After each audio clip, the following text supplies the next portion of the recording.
মহাদেবের কালকে পূজা আছে। তো আমার কাছে এই 200 টাকাটাই আছে, মানে 1 বছর থেকে 200 টাকাটা জমা আছে। তো ভাবতেছি এই টাকাটা আজকে কাজে লাগামো। আজকে মহাদেবের যত সব জিনিস লাগবে তো এই 200 টাকা দিয়ে কিনবো।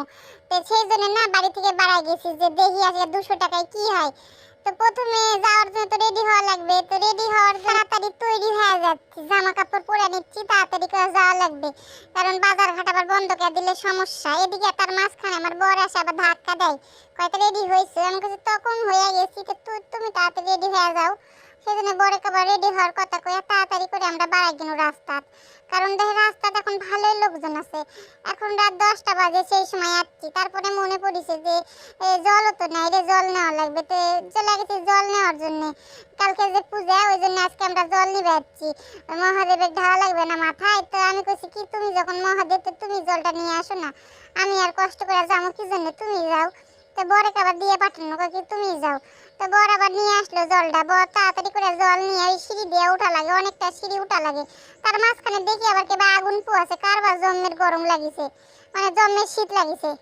তারপরে এদিকে দোকানে আসলো, আসে আমি কইছি কি নেওয়া যায় মহাদেবের জন্য, কি নেমু। আমি কইছি নিম কি নিমু না এই চানাচুর নিমু না ভাজা পোড়া, কোনটা নিমু কিছু বুঝে পাচ্ছি না। তারপরে ভাবলো যে মিষ্টি নিই। তো মিষ্টির মধ্যে দেখি কে বাবা মিষ্টি কয়টা খায় আছে, মানে অল্প কয়টা মিষ্টি। তারপর দেখেছি কালকে তো আবার মহাদেবের মাথায় তেল ঢালা লাগবে, তেল কয় শিশি নিমু, মানে এগুলা সবগুলাকে নিমু না কয়টা নিমু বুঝাই পাচ্ছি না। 200 টাকার মধ্যে হবে কি। তারপর দেখেছি আচার খেতে কি ভালোবাসে মহাদেব, না থাক আচার তাহলে নিমু না, মহাদেব খাবে কিনা। তারপরে দেখলো যে ঘন্টার নি ধূপকাঠি নি, ঘন্টার ধূপকাঠি নিয়ে তারপরে দেখে আবার আমার আবার খিদে লেগে গেছে যে কি করবো। তো চলে গেছি আমি আবার বেগুনি খাবার দোকানে। তো বেগুনি খাবার যাতেই আমি বেগুনি তাড়াতাড়ি করে তৈরি করে রাখছি। তার মাঝখানে আমার বর আশা করছে কি আমাকে একটা কিনে দাও তো, কি কিনে দেবো। তখন করছে আমাকে একটা ওই যে রুটি দিয়ে পাউরুটি দিয়ে যে বানায় না, বেড খায় না, ওই বেড কিনে দাও। তো আমি বলছি নাও, তাই দিনু ওই আবার জেদ করেছে আসা কয়েকদিন নাও। তো দিনু দেওয়ার পর আমি আবার বেগুনিটা দিল, আমি আবার বেগুনি খানো। আমার বেগুনির মধ্যেও তারপরে ভাগ বসাছে, নিজে তো খাইছে ওটা, তারপরে আমার বেগুনির মধ্যেও না ভাগ বসাছে। তারপরে আমিও খাচ্ছি, আমার খুব খিদা লাগিছে। খিদা লাগার পরে আমি গাড়ির কাছে আসতে যাই, কি দুটা গাড়ি একই রকম, কোনটা কার গাড়ি চিনা অসম্ভব। তারপরে গাড়ি টাড়ি দেখা হয়, এদিকে আবার চলে আসছি ফুল নিবে আসার দোকানে দেখেছি কুল ফুল নিমু। কোন ফুল নিমু, গোলাপ ফুল নিমু না ধুতরা ফুল নিমু না কি ফুল নিমু বুঝতে পারছি না। এলা আবার কিবা কালারিং ফুল রাখা আছে, এলা আবার দেখে আমি চিনাই পারছি না কি ফুল আছে। তারপরে এদিকে আসা, তারপরে রজনীগন্ধা ফুল নিমু নাকি কালকে দিমু মালা শিব ঠাকুরে। তারপরে নিনু ওখান থেকে কয়টা ফুল নেওয়ার পর এখানে আবার আসা দেখেছি কি নেওয়া যায় কালকাতা আবার নিরামিষ খাবে সব, তার জন্য একটা পনির নিনু।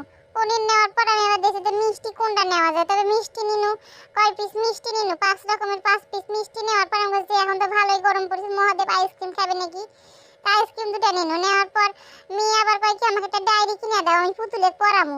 ওই জন্য ওকে আবার দুটো ডায়েরি কিনে দিনু, বলে পুতুলে পড়াবে। তারপরে রাস্তায় দিকে আস্তে আস্তে মনে পড়ছে ও মা কমলা লেবু ফল মূল আঙ্গুর ফলের তো কিছুই নেওয়া হলো না।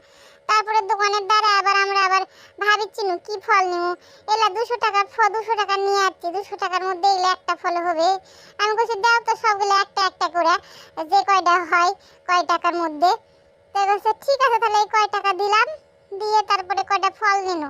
ফলের দোকানে কত টাকা বিল হয়ে গেল, 100 টাকার উপরে ফলের দোকানে বিল হয়ে গেছে। তা কি করবো ওটা নিয়ে তারপরে ওই ফুল নিনু, ওই হলুদ আর সাদা ফুলগুলা নিনু। নেওয়ার পর মনে পড়ছে ও আমাদের ঘরে আবার ফল কাটা চাকু নেই, সেই চাকু আবার নিনু 10 টাকায় কিনে, মানে বাজারে আসলে কতগুলা টাকা খরচা হয়ে গেল। তারপরে বাড়িতে আসা সে অনেক কিছু বাজার করেছি, 200 টাকার মধ্যে অনেক বাজার হয়েছে।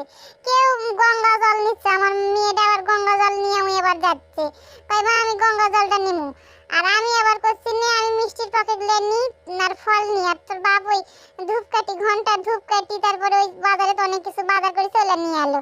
3 রকমের জিনিস নিয়ে ঘরের ঢুকাই যে তোমাদের দেখানো এত কিছু বাজার করেছি 200 টাকার মধ্যে। 5 টাকা ঘুরে আসছিল, 5 টাকাটা আমার মেয়ে আবার দিয়ে ওটা আবার খুঁটির মধ্যে ঢুকিয়ে দিছে, ওটা দেখা